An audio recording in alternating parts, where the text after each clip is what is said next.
Hello everyone, welcome back. Alex Savoy for Discovery of Wine. Today, simple tasting, 2 glasses, I'll explain that in a minute.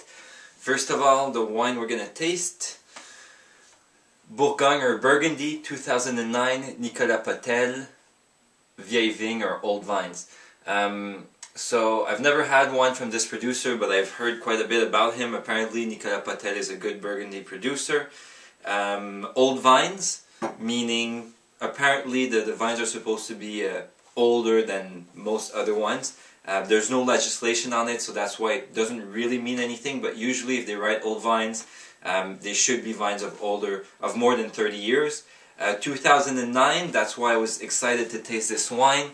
I love Burgundy, and 2009 is supposed to be our best vintage since 2005, which was extraordinary.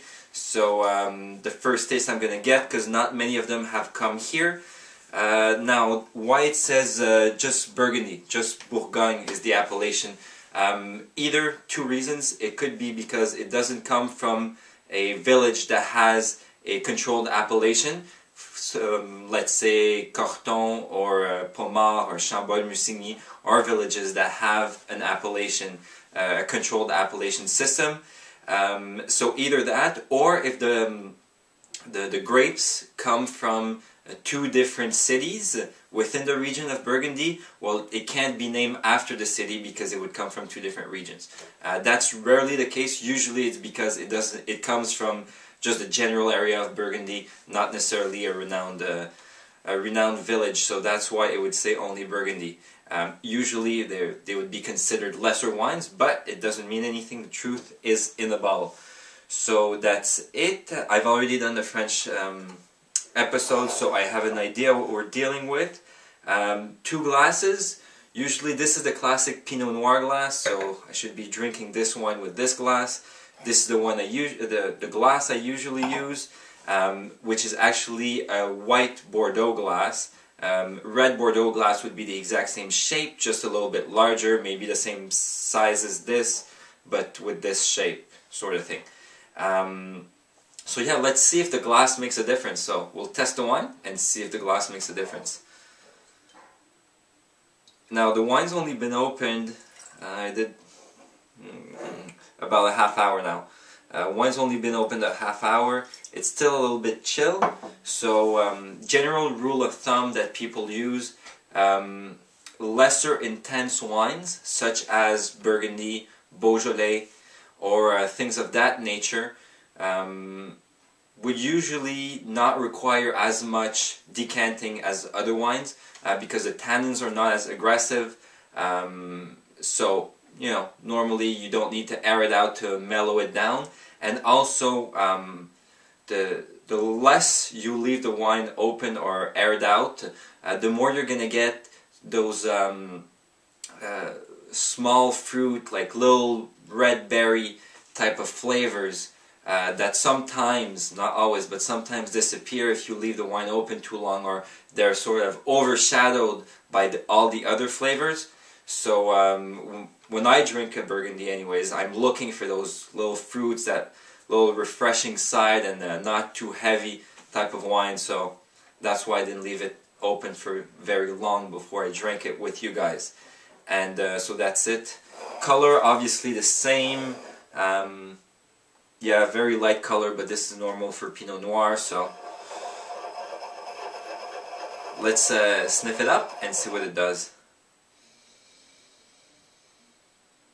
Yeah, red berries. Red berries is mostly what I'm getting. A little bit of strawberry and a little bit of cherry, I would say. Let's see if this smells any different. Now we're going to do eventually a whole episode on glasses. My purpose today is not to go in depth on the glasses, but I wanted to do a little test because I was going to grab this glass and then I'm like, I've never used this glass with you guys, so might as well bring the old glass and the big glass and try and compare the 2.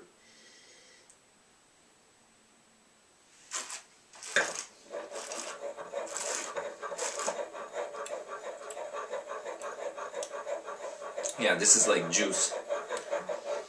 Tannins are very, very supple.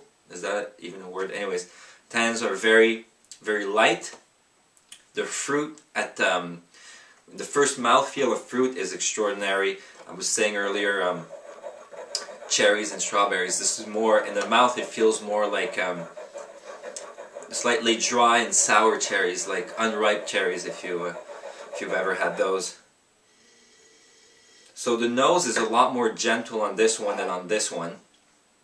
It's a lot lighter, and I'm only getting fruit, whereas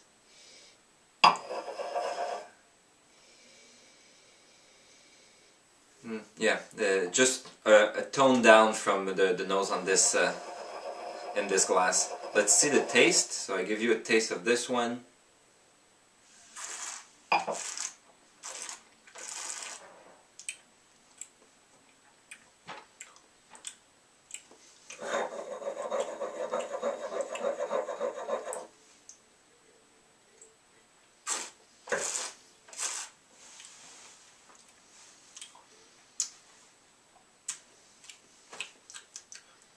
To be honest with you, I don't see a huge difference.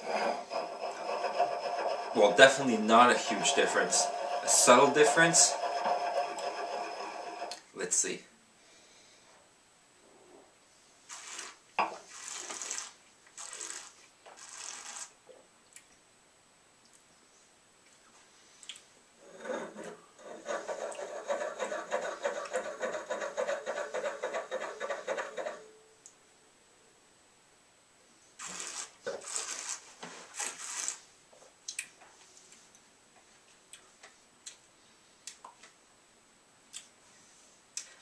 I'm tempted to say that I feel more the sourness of the cherries, of the cherry taste on this glass, but you know what? To be honest with you, it's not a huge difference. So the wine itself, 20 bucks. Red Burgundy for 20 bucks. Can't ask much more than that. This is a very good vintage, good producer. It's all good. I definitely recommend this. Now, a lot of red fruit. Slight tannin, very supple and very easy going. The sourness comes through more than the acidity, which is, you know, sort of the acidity intermixed with the berries would give you that sourness. So I think it's a nice integration. The mid palate is good transition. The finish is not too long, and the back end here, I don't. It doesn't last very long. But for 20 bucks Burgundy, you can barely get anything, so this is a very good buy, definitely. And that's it. So I'll see you next time, and thanks for being with us today.